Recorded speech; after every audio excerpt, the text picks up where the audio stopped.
Welcome to Coach's Corner, everybody. I'm your host, Coach Tripp. Thanks for watching the show. Got a special guest today, Ed Rammer Jammer Weed. Ed, man, thanks for joining the show today. Thanks for having me on, Coach. I appreciate it. Oh my God, Ed Rammer Jammer Weed sounds like a potent cannabis store brand or something. Oh my God, I bet you got a lot of flack with that when you were growing up. If you can learn to laugh at it very quickly, yes, sir. Oh my gosh. All right, Ed, let's let everybody know a little bit about you. You got a great blog, man. I met you on Facebook, and you're so insightful, and you know Alabama, really, really good Alabama football. Rammer Jammer, we're going to talk about how you started that years ago, but let's start from the beginning. You're from West Blockton, Alabama, just outside Birmingham. Your dad was a big influence on you growing up and watching Bama football with your dad. And I know he passed away in 2017. And with the Tennessee game coming up, I know you guys had a special connection with that game as well. We'll talk about that. But you played baseball. Your dad was a baseball lover. Talk about growing up in West Blockton. West Blockton's a sweet little town. It's not nearly as big as it was when I was a kid. Our slogan is small town, big heart, and there's a lot of good people here. I've lived here my whole life. I didn't have any siblings. You're right. I grew up playing baseball. I was an all-star third baseman. I also played right field, and it was largely to try to please my dad. Not because he was like this ogre who made you do it, but you wanted to make my dad happy. He was a great dad. I had a really good childhood, a good family. He taught me discipline and values and wanting to, striving to win. And back before the era of participation trophies, he was a good leader.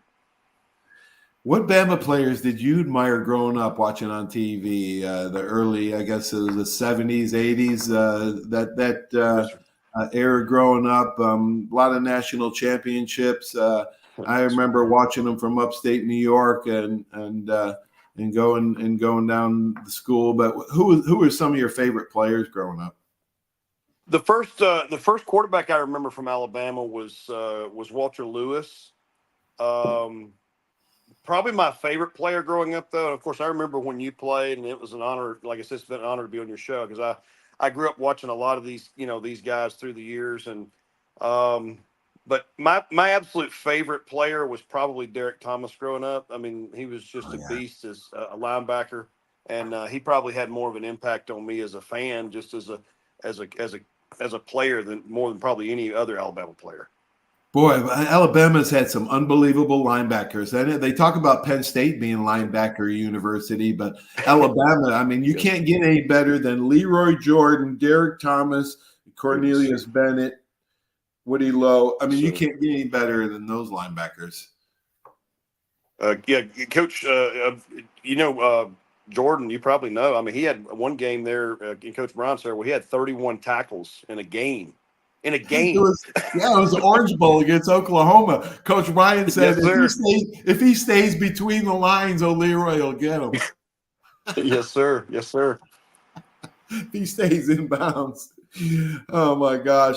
So you studied theology at Southeastern Bible College, and then in 98 went to Anderson Seminar.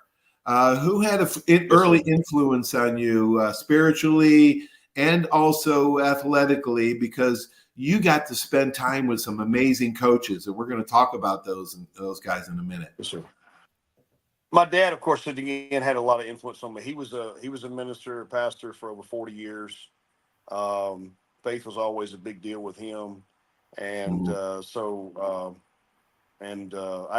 accepted Christ when I was 8 years old. And so I've grown up in the faith, and it's always been a big part of my life. I got a bachelor's in education and the ministry, and then I got my doctorate in behavioral psychology. And but faith was always a big part of our family. My grandparents, and on both sides, we always everything was always centered around God, and that's where our discipline came in. That's where the whole factor of everything we believed, integrity. Stems from that. That's how we were raised. You have 3 boys and a girl, is that right? Yes, sir. Sure do. Yes, sir. What ages are they, Ed? I got a 14-year-old, a 13-year-old, an 11-year-old, and a almost 7-year-old. She'll be 7 in November. The The baby's a baby's girl. the girl. Yes, sir. Oh, she's spoiled for the boys. Yeah, she's Yes, going sir. She is. Yes, sir.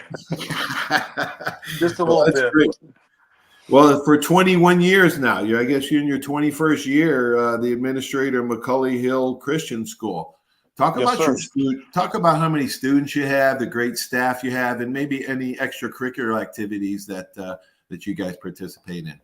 We have a lot of kids that do a lot of things with us. They can play football and baseball through our program. We're involved in a league of Christian schools, and volleyball, softball. We have males and females who do all kinds of different things in different sports. A lot of kids, a lot of our children actually do professional rodeo and things of that nature. Mm-hmm. So we've had almost 1,000 graduates over the years that have gone on to be accepted at Harvard and University of Alabama, Auburn, Texas A&M, Florida A&M, just all over the country. Former graduates that are professors now at Oh, California wow. State. So God has richly blessed our school. We've had a lot of good students there that have come through. And we get a lot of kids for a lot of different reasons. Some of them want a Christian education. Some of them, come for reasons like that, because sometimes certain, like in public schools, they want to accommodate for schedules like a professional rodeo and things like that. So we're Mm-hmm. blessed for a lot of different reasons, but we've had a lot of good opportunities with these young people.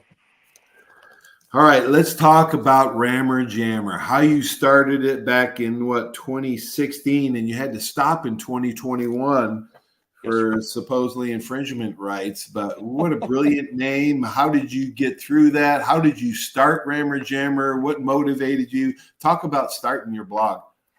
My dad my dad and I used to sit on the porch a lot, as everybody did in the old days, and we would talk, games leading up to everything. And so, Daddy loved to hear me talk football, and so and I've always read and studied and had a lot of great access to coaches and other things. And so we talked about a lot of things, and he's like, he said he he called it the Facebook. He didn't even know, he never had one. But he said, you need to get on the Facebook and figure out a way to start talking with people about football. He said, because you really have a knack for it. So it sort of started with Daddy just suggesting that I get on there and just have basically just write articles, basically like I would with him. Yeah. And it sort of became an outlet for me after he passed in 17. I really missed being able to talk to him. And so a lot of the Right. articles I wrote, a lot of the things I did was centered around things I would have loved to have been able to still talk with him about. And so Right. it kind of grew from there. I got to almost 40,000 followers, millions of posts reached each day. And they finally banned me for claiming that I was impersonating the University of Alabama. Oh gosh. So I don't know what that means, but nonetheless, apparently I did a good job with it. One man impersonating an entire university.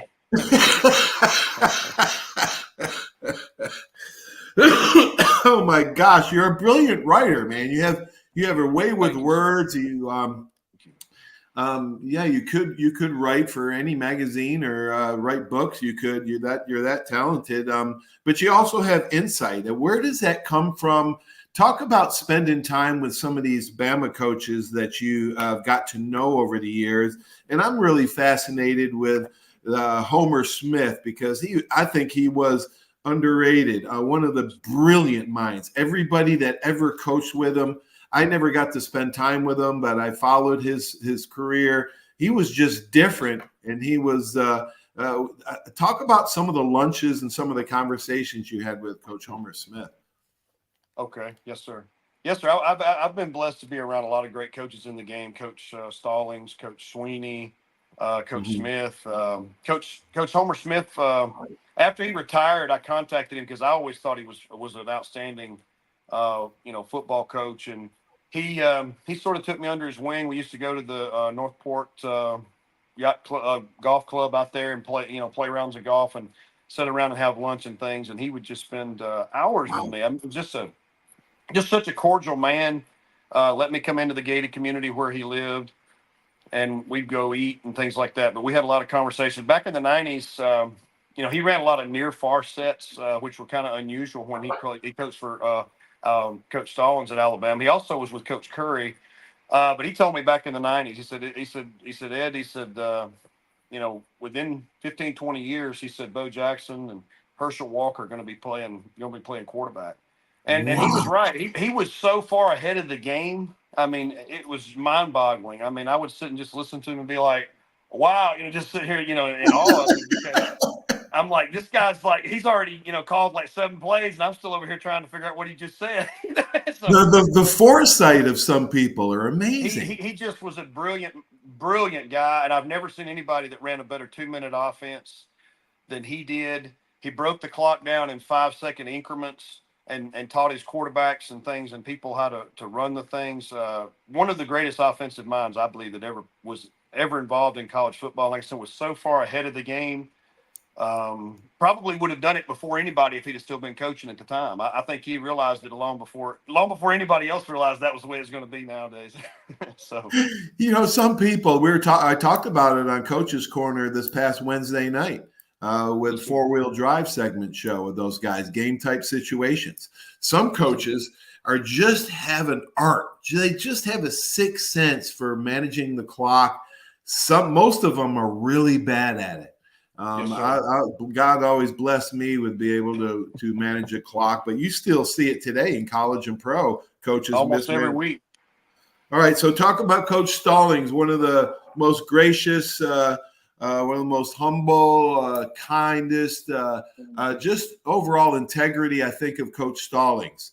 And I remember reading the story about when his Coach Bryant's coaching staff was going to decide whether or not to suspend Joe Namath for drinking beer or something. Yes. And he went to every coach, and back then their bowl wins were like they get bonuses for bowl wins.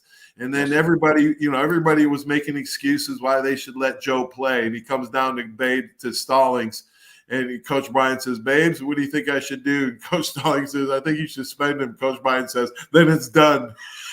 That's it. Coach Bryant, that picture of him picking up Coach Stallings after he beat him, who does that? Who does that? Nobody else today would you ever see that happen. Talk about Coach Stallings and a few times you had to meet with him. He again was just like Coach Smith, was just cordial, and at that time I wanted to get involved in coaching football, and I did a lot of college coaching clinics. I got to know Jerry Faust. I got some that used to be at Notre Dame, and Coach Homer Smith was actually I'm sorry, not Coach Homer. Coach Mal Moore was up there with him actually during part of that time. There, I've been around a lot of good guys, but Coach Gene Stallings is like you said, just a first class guy. And Coach Bryant considered him to be the best coach he ever had on his staff, and so did Coach Landry. If that doesn't tell you who Coach Stallings was, a lot of people. I've tried to tell people before that Coach Stallings was a better coach than Nick Saban, and people, right. He wasn't the recruiter Coach Saban was, and that's not in any way disrespectful to Coach Saban. But Coach Saban made the statement one time about Coach Stallings. He said he's one of the few guys that I still sit down with and take notes. I mean, Coach Stallings was defensively was as smart as anybody. I mean, he was part of Doomsday, and he took me under his wing and showed me a lot about defense. And he was just as cordial to me as he could be. And that sort of came about because John Mart used to work at the Paul Bryant Museum. And I would run by there and drop off food for John occasionally because he would clean the glass there, and it was a real big deal to him. And he was such a sweet young man. Yeah. And when Coach Stallings got wind of that, I think he respected, that from me because and he was just as cordial to me as he could possibly have been and spent a lot of time with me. And I'll always appreciate him for that. Wow. All right. One of my favorites, Dabo Swinney, right? He played at Bama. He's a Bama boy. He's from that area in Birmingham. He played for, coach at Alabama. He was a walk-on there. Woody McCorvey, Atmore guy and Tate High School football coach, was his position coach. Talk about the times you got to spend with Dabo. Coach Swinney was very cordial to me too. He gave me access to his film room. He'd let me come in there and watch film. Wow. He wrote me a letter of recommendation back in 1999. Wow. He was just an outstanding, guy too. I mean, I've been blessed. Like I said, when I tell people, may God bless you as He has me, I think that's the highest compliment I can give you because I've always felt like I was one of his favorites. He's been more than good to me. It's to be around. I don't know anybody who's ever been around more guys than I have been. That wasn't an Alabama, guy who played, for those guys. I mean, I've been Right. blessed to be friends with players, and to have access to guys that I'm just telling you, it just doesn't happen. Um, Yeah. so and that does help me, I think, as I write, because I mean, I've learned a lot about the game from these guys. I mean, just like with Coach Smith, I had a conversation with Coach Stallings one time. We was talking about that, and I asked him, I was like, when you were at Dallas, you ran a lot of 4-3 flex because that was Coach Landry's way of doing things. I said, but when Yeah. you came to Alabama, you did the 3-4, and ran a lot more of that type of thing. So I said, Right. what was the difference in the two, and why did you? I mean, you were super successful with both of them. So he said, well, it Yeah. depends on personnel. It depends on a lot of Yeah. things. He said that's what people don't Right. understand. Is he said I've had defenses that had 30 different variations of coverages and blitzes and stunt packages. And he said I've had some that had only one. And he said, that sounds ridiculous, but he said, you're better off to be in one coverage or blitz package that a kid knows than to try to ask him to do things he's going to get confused in and make mental errors. So, That's exactly right. And I'd fought that for 20 years coaching high school. I fought it to the last year here at yes, PHS. sir. You cannot confuse the kids. You cannot No, give sir. them too much. And that's a good transition into the Alabama team of today. So let's Yes, sir. start talking about that because that's very interesting to me. I see blown coverages in college and pros, and I flip my lid. I just lose it because my high school kids would never bust a coverage like these guys do.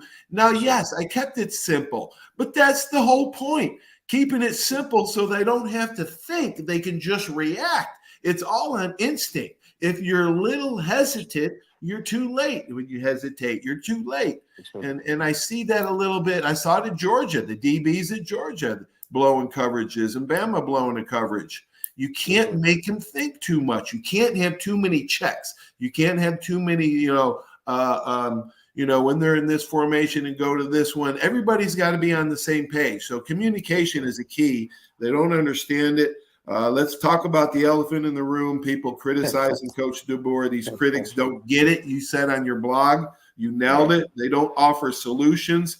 I think winners concentrate on solutions and losers focus on the problem.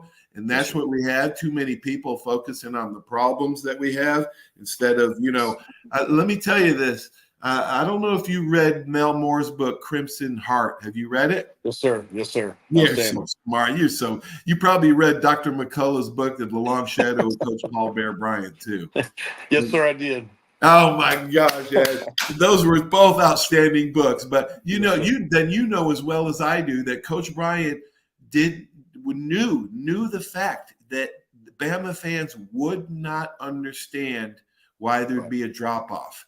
And I told everybody that would listen to me, these Bama fans are not going to understand why there's a drop off with Coach DeBoer. I mean, come on. We were so blessed. Man, we almost had three of the greatest in a row. Bobby Bowden almost came to Bama for, Sir. Coach Bryant, after a legend, how can you replace? You can't replace a legend. There's going to be a drop off. Saban is the second greatest coach in college football. Yes, sir. You notice I said second greatest. Yes, sir. Yes, And I sir. could give you a whole long list on why Coach Bryant was the greatest, but we're not here for that. But yeah, talk a little about that blog, and I think that was interesting. I shared that on my page too, Ed. Well, in all seriousness, I will make one quick comment about Coach Brown. He certainly could have won 9 national championships. He had undefeated teams that weren't issued national championships. Right. So moving past Right. that, I completely understand where you're coming from. A Plus, lot of people he got like 90% of his guys from only the state of Alabama. Yes, sir. Only the state. So Yes, he sir. didn't get the great ones from out of across No, the sir. country. Okay, go ahead. Sorry, Ed. No, you're good, sir. No, I mean, I love talking about Coach Brown. He was the one who set the standard. But that's the problem. People just don't. Their solution is firing. And let me make it clear.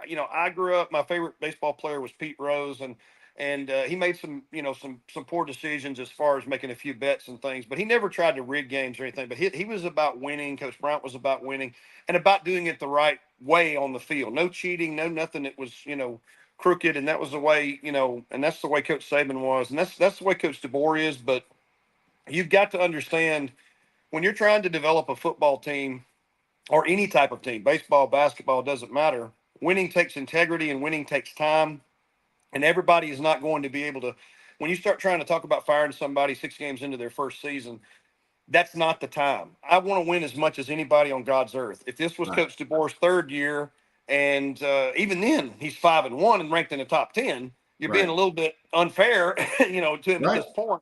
But Absolutely. I'm saying, I'm not saying a guy doesn't need to be fired when he doesn't do the job. I'm saying, and I'm not going to say it even if we were to fall to Tennessee this weekend, because it's his first year. And what people have to remember this about what Coach DeBoer inherited. One, we lost over 30 players to other teams. We could have lost a whole lot more. He's recruiting at the top right now, which a lot of people didn't expect for him to do. He has not lost any recruits to amount to anything. I mean, substantially, most of them are still sticking with us. Since 2017, Coach Saban did not have a defense ranked in the top 10. And so these are things that we've inherited. I mean, people said, I've heard people on social media saying, we didn't do this. We gave up 48 to Ole Miss in 2020. We gave up 46 to Florida. We gave up 52 to Tennessee in 2020. Yes, we did do these things. And so, and everybody considers Coach Saban one of the greatest defensive minds of all time. And, the game has changed a lot. And I think another thing that people are not taking into consideration, which I did not say in the elephant in the room, but is, this is a different league now. It's more like the NFL. Even teams like Vanderbilt and South Carolina now have enough talent. You wouldn't have the talent that Vanderbilt has if they couldn't get guys out of the transport portal like they did with New Mexico State's QB, they go Pavier. I mean, so you're not going to get these guys. They don't have these guys if they don't have this. So even they are better. So even when you have teams that shouldn't normally compete, they are competing at a different level. It's a lot more like NFL competition because of that. And it doesn't mean Alabama can't be Alabama, but it does mean things are changing in the game, and the fans need to understand those things. It doesn't, you don't change systems. You just keep working and believing in what you're doing and simplify it for these players. And we have simplified some things, and it has been some challenges, but there's going to be some challenges, especially in this transition period with a lot of young players on defense. Good point, Ed. You're exactly right. Last few years, we haven't had the All-American offensive linemen, the Julio Jones wide receivers, maybe a couple of them, but the running backs haven't been, Heisman Trophy the last couple of years. So we haven't had the offensive and defensive linemen that we've had. So it was going back a little bit. But you're right. The game has changed. Like you said, there's things you pointed out, 38 missed tackles last Saturday. That's 171 yards, at 4 yards a shot after contact. Young DBs, they can be dangerous. The problem with young DBs, Ed, is when I played, and I had a lot of coaches tell me this, and when I coached, I told my kids this, my defensive secondary. Yes, sir. Your job is big time in this defense. It is critical. You make a mistake and it's 6 points. Yes, sir. You get the defensive lineman go the wrong way or the linebacker taking the wrong step. Nobody cares. Nobody knows. Nobody sees it. Nobody understands except for the coaches. The fans only see the DB's mistakes. So you guys have to be more responsible than the rest of your teammates. And I would tell them that. I said it's the hardest job on the field. I would lay that on them, that responsibility on them, and and make them aware of how important your job is. That's why we have communication is a key to our success. And so that's what's happening at Bama.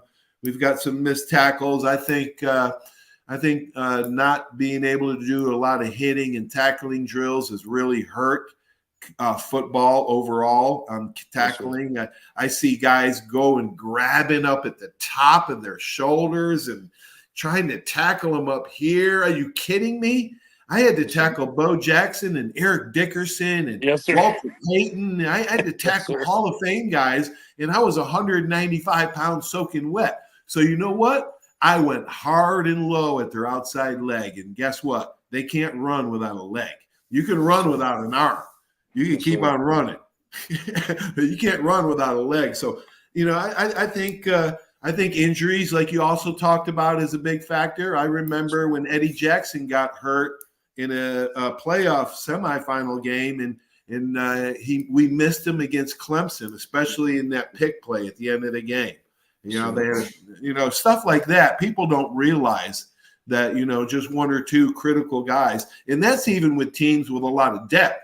You're talking about these other teams like Vandy and stuff, and yeah, they can compete now, but they can't, compete with us depth-wise. In other words, 8 out of 10 times we would have beat Vandy. But the fans think, well, this guy's 5-star, and so is this guy, and so is this guy. That's not the point. It's what they know about the game that's the point. Their talent level may be equal, but their knowledge of the game and their knowledge of the defense and their knowledge of what they're doing is not equal. And so that's where the mistakes come in. Again, it's not that they're not talented. You can clearly see the talent of this defense. Right. It's just that they're young and they're making mental errors and with the tackling, I mean, they're out of position. And one thing, the only thing that I would critique from a Coach Stallings perspective or a Coach Bryant perspective, and you can there's 2 comments I'll make. One, the one thing you don't want, and of course this is not something they can control, is you don't want the last place you want freshmen is at corner. Right. Okay. You don't want to start freshmen in the secondary if you can help it. Oh, no. That's not something they can control. But what they can control, I do think Bama needs to do a better job of getting the head in front of the hips, because if you're tackling and the arm is all the guy's got to run through, you're not going to make tackles. You got to get that head across the hip and make sure that guy can't run through my neck, but he can run through my arms. And that's one of the few mistakes that I've seen in practice that I would emphasize, that Coach Stallings would emphasize. Again, that's old school stuff. It's like I talked to you about the other day with Coach Homer Smith. You see these guys carrying the ball with their hands kind of turned like this instead of over the tip of the ball, and you see these big time mistakes and fumbles. Little things like that coaches used to really critique and pay attention to. And I don't think it's not just Coach DeBoer, so it's not a pick on him in general. It's all these coaches today that's not the emphasis of how they teach tackling or how they teach protecting the football. Ed, and I think that's mistakes. Ed, you hit the nail on the head. You're exactly right. And on my Wednesday night show, I think it was the week before past Wednesday on 4-wheel drive with my Syracuse University defensive lineman buddies. Yes, we see that as clear as the sun is out today in Pensacola, Florida. Yes, the fundamentals have gone away. Everybody doesn't know how to tackle anymore, to get the head across and get to that outside leg. So they, like you said, they have to run over your body. Instead of grabbing them with the arm, they can run right through your arm. It's little things like that I don't see in the game anymore. And it still wins games. And so I'm flabbergasted by the lack of fundamentals taught in high school, college, and pro. And that they're all about the X's and O's. Well, Coach Stallings and Coach Bryant, I don't know how many times they said that. I heard Coach Bryant say it 1 billion times. It's not about the X's and O's. It's about the Johnnies and the Joes. Okay? So if you get the right guys with the right stuff, people that tell you don't have regrets are a bunch of liars too, man. When I came out of college, I could have gone to Dallas. I had an offer with the Cowboys. And you know who the DB coach was? Gene Stallings. Go Stallings, yes, sir. Yeah. So, I could have played for O'Leary, Gene Stallings, Tom Landry, and Coach Bryant, but I went the left. I took a left instead of a right. All right, Ed. So let's 1989. Let's talk real quick about a memorable, good memory for you. 47-30 Bama win versus Tennessee is one of your favorite Alabama-Tennessee matchups. Your dad loved it. You guys watched it before he passed. Talk about your favorite game real quick in the Alabama-Tennessee. I can't say much because I never did smoke a cigar. Yeah, I went 4 years losing straight to Tennessee back in the early 80s. But talk a little bit about that Bama-Tennessee matchup. Well, that game was big because as anybody my age or older, we didn't get to see every game on TV back in those days. You get 3 or 4 big games a year. And for whatever reason, like I said, with our antenna or whatever, we just never seemed to catch the Tennessee game. We'd seen a bunch of games with Georgia, Notre Dame, other teams throughout the years, Boston College and Auburn and others, but just never the Tennessee game. So that was the first year that my dad and I got to watch it on TV. And it was just a really big deal. Both teams were undefeated in the top 10. Bama got almost 600 yards of offense. Again, Homer Smith offense that got 32 first down. Gary Hollingsworth threw for like 370 yards. Gary Hollingsworth. Yes, sir. What a great guy. The greatest thing, the greatest thing you can say about Coach Homer Smith was Jay Barker's best year was under him. No knock on Coach Moore at all. And Gary Hollingsworth was a very minimally recruited backup quarterback. Jeff Dunn went down early in the year, and he did marvelous things with those guys. It's amazing. It's not like he had, the talent that we have today to work with. Yeah, NFL quarterback, right? Yes, sir. Yes, sir. And but he still produced marvelous numbers, 32 first downs. But that was the first game my dad and I ever watched on television. And my dad, as you said when we started the show, passed away from congestive heart failure in 2017. And so my favorite memory of the third Saturday in October was getting a chance to watch the first game of that series that my dad and I watched together was that game in 1989. And then in 2017, it was the last game he and I watched together. He asked if we could watch it because I've got a whole array of 300 and some odd games, Alabama on DVD that I watched. If there's any that you want to go back and revisit yourself, let me know and I'll make a copy of them for you. Okay, I probably do, Ed. Thanks. Yes, sir. Oh my gosh, that is so awesome. But that was a big way for it to end. It's everything went full circle for me, and so that was really a great way for me and Dad to close that third Saturday in October out together like that. Yeah. Wow. Awesome. Gosh, one last question. Who do you think I should have on my show? Would it be a good guest, Ed? I think you ought to get Coach Kroom on the show sometime. Okay. He's a first class, great guy, Sylvester Kroom. Maybe get Gene Jelks an opportunity to tell his story. A lot of people, I know Gene personally, and he has a lot of regrets about what happened with him in Alabama. And he'd like to talk about that and some of the mistakes that he made that he didn't listen to his mama and he wished he had.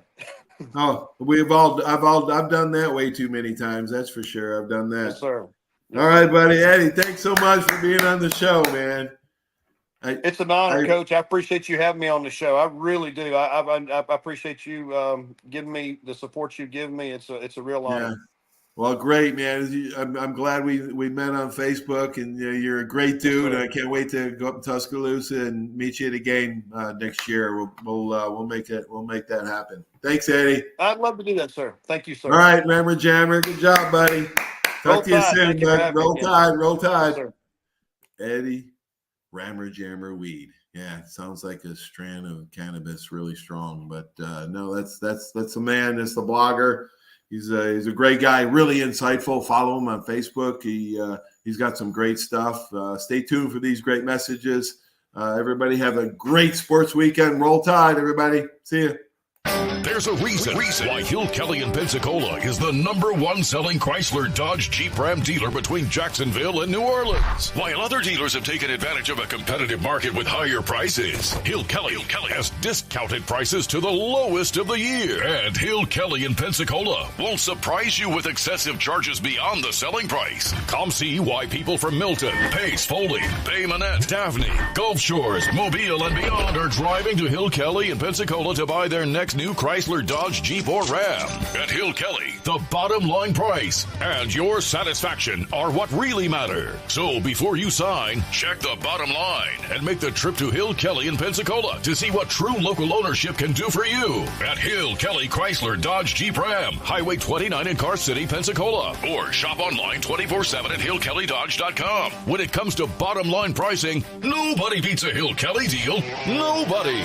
Drive a little to save a lot on 170 Buicks and GMCs at Step 1 Buick GMC. Get savings up to $4,000 on new Buick Encores, $9,450 on new Buick Envisions, $7,000 on new GMC Yukon XLs, or up to $15,345 off on new Sierras. Only at Step 1 Buick GMC, Pensacola. Plus tax, tag, title, license, dealer processing fee expires 7/31/24 on select new 24 in-stock models. Discount off MSRP includes all incentives. That's you trying to fix the plumbing yourself to save a few bucks. Doing things yourself doesn't always end well. The same goes for insurance. That's why Auto Owners works with local independent agents who tailor coverage to meet your needs and offer discounts for life, home, car, and business insurance. Because sometimes you need a professional to get the job done right. That's simple human sense. Are you riding around in a filthy vehicle? Dirty car no more. Visit Ronnie's Car Wash today to get it shining in no time. They have 3 convenient locations with another coming soon. The unlimited monthly wash packages start as low as $14.95 per month with free vacuums, multi-purpose spray, and towels. Visit them in Gulf Breeze, Navarre, Fort Walton, and soon Crestview. Don't wait, wash today. Be sure to see Ronnie's Car Wash on Facebook to see the latest specials and discounts. You'll be riding and shining in no time. 75 years of service in high tech today. It's Pensacola Glass Company at 433-8348.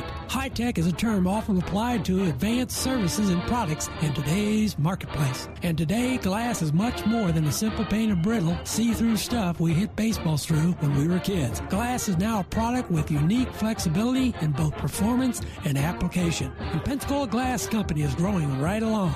That's Pensacola Glass Company at 433-8348.